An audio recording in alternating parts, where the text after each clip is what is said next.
नमस्कार बच्चों, एडोबिरा point channel में आपका स्वागत है।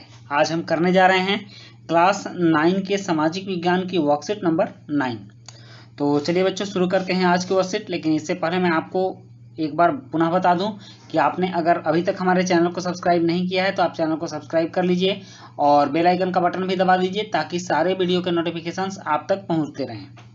तो आज हमें ये जानना है कि हमें संसद क्यों चाहिए, मतलब संसद की आवश्यकता क्या है, इस बारे में हम आज पढ़ने वाले हैं। आप ये देखिए, ये है हमारे देश का संसद भवन। मूल रूप से ये वो जगह है जहाँ पर हमारे द्वारा चुने गए प्रतिनिधि वहाँ जाते हैं और हमारे बीच की बातों को वहाँ उठाते हैं और सरकार में भाग लेते हैं, तथा कुछ ऐसे भी हैं कि जो सरकार के क्रियाकलाप से संतुष्ट नहीं होते हैं तो उनका प्रतिकार भी करते हैं। तो हमारी संसद देश के नागरिकों को देश के लिए निर्णय लेने की प्रक्रिया में हिस्सा लेने और सरकार के असंवैधानिक कार्यों पर अंकुश रखने में मदद करती है। मतलब कि हमारी संसद क्या क्या करती है, तो देश के नागरिकों को देश के लिए निर्णय लेने की प्रक्रिया में हिस्सा लेने का अवसर देती है। जैसे कि हम जिस प्रतिनिधि को चुनते हैं वह हमारे बीच का ही प्रतिनिधि होता है और वह संसद में बैठकर हमारी बातों को ही उठाता है। और सरकार के द्वारा अगर कभी असंवैधानिक, मतलब वैसा कार्य जो संविधान में वर्णित नहीं है और संविधान के अनुसार वह गलत है, उस तरह का कार्य करती है सरकार, तो उस पर अंकुश रखने में भी मदद ये हमारी संसद करती है।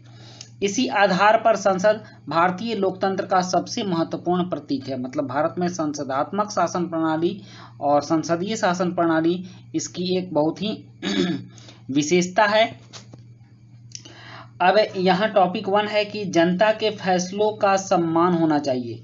भारत की आज़ादी से पहले अंग्रेजी शासनकाल में लोग सरकार के बहुत सारे फैसलों की आलोचना भी नहीं कर सकते थे। वो अधिकार ही प्राप्त नहीं था। अगर कोई सरकार के खिलाफ बोलता था तो उसको कड़ी सजा दी जाती थी। तो ऐसा करने में उन्हें बड़ी कठिनाइयों का सामना करना पड़ता था। लेकिन देश की आज़ादी के बाद लोग सरकार के फैसलों में चुनाव के माध्यम से अपनी बातें सरकार तक पहुंचाने में सफल होने लगे। साथ ही सरकार भी अब इन जरूरतों और मांगों के प्रति संवेदनशील रहने लगी। उसके बाद जनता और उनके प्रतिनिधि। देश के नागरिक ही सबसे महत्वपूर्ण है। मतलब कि लोकतंत्र जो है वह नागरिकों की, जनता की सरकार होती है और जनता नागरिक है, इसलिए नागरिक सबसे महत्वपूर्ण है। नागरिक संसद के लिए अपने प्रतिनिधियों का चुनाव करते हैं। मतलब कि संसद में जाने के लिए अब इतनी बड़ी जनसंख्या है, लगभग भारत की 130 करोड़ जनसंख्या है। सारे लोग तो सरकार में भाग ले नहीं सकते, इसलिए अपने स्थान पर कुछ लोग एक प्रतिनिधि चुनते हैं और चुने हुए प्रतिनिधियों का एक समूह सरकार बनाता है। और जब किसी पार्टी के बहुत सारे सांसद चुनकर, आधा से ज़्यादा सांसद जिस पार्टी के चुनकर आते हैं उस पार्टी की सरकार बनती है। और जनता द्वारा चुने हुए सभी प्रतिनिधियों के समूह को संसद कहा जाता है।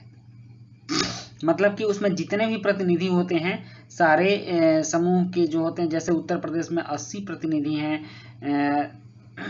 तो इसी तरह से सारे राज्यों के प्रतिनिधि मिलकर उनको हम लोग संसद कहते हैं। यह संसद सरकार पर नियंत्रण रखती है और उसका मार्गदर्शन करती है। इस तरह से प्रतिनिधियों के माध्यम से जनता ही सरकार बनाती है और उस पर नियंत्रण रखती है। अब है भारतीय संसद देश की सर्वोच्च कानून निर्माण करने वाली संस्था है संसद। और संसद के घटक हैं राष्ट्रपति, राज्यसभा और लोकसभा।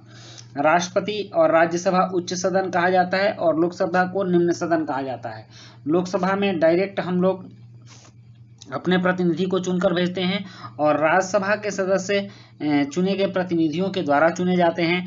और राष्ट्रपति का अप्रत्यक्ष निर्वाचन होता है, उसको राज्यसभा और लोकसभा तथा राज्यों की विधानसभाओं के चुने हुए सदस्य राष्ट्रपति का चुनाव करते हैं। तो इस तरह से राष्ट्रपति, राज्यसभा और लोकसभा मिलकर संसद का निर्माण होता है और यह संसद भारतीय जनता का प्रतीक है, भारतीय जनता के प्रतिनिधित्व का प्रतीक है। राज्यसभा का सभापति देश का उपराष्ट्रपति होता है। तो इस राज्यसभा का जो सभापति होता है वह देश का उपराष्ट्रपति होता है और जो देश का उपराष्ट्रपति होता है वह राज्यसभा का सभापति होता है। लोकसभा अध्यक्ष लोकसभा की अध्यक्षता करता है और लोकसभा अध्यक्ष क्या करता है, वो लोकसभा की अध्यक्षता करता है और लोकसभा से ही किसी लोकसभा से ही चुनकर वो आता है, मतलब कि कोई प्रतिनिधि, जनता का प्रतिनिधि ही लोकसभा में चुना जाता है और वहीं फिर लोकसभा का अध्यक्ष बनता है। अब यहाँ कुछ प्रश्न है इससे संबंधित कि संसद के विषय में आप क्या जानते हैं। दूसरा है कि सरकार के फैसलों में जनता कैसे भागीदारी निभा सकती है। तीसरा है क्या जनता सरकारी फैसलों की आलोचना कर सकती है, स्पष्ट कीजिए। और चौथा है संसद किस प्रकार आम जनता की आवाज होती है। तो बच्चों ये थी हमारी आज की वर्कशीट, और आज की वर्कशीट समाप्त होती है। वीडियो अच्छी लगी हो तो लाइक, सब्सक्राइब, कमेंट जरूर कीजिएगा। मिलते हैं नेक्स्ट वीडियो में। Thank you.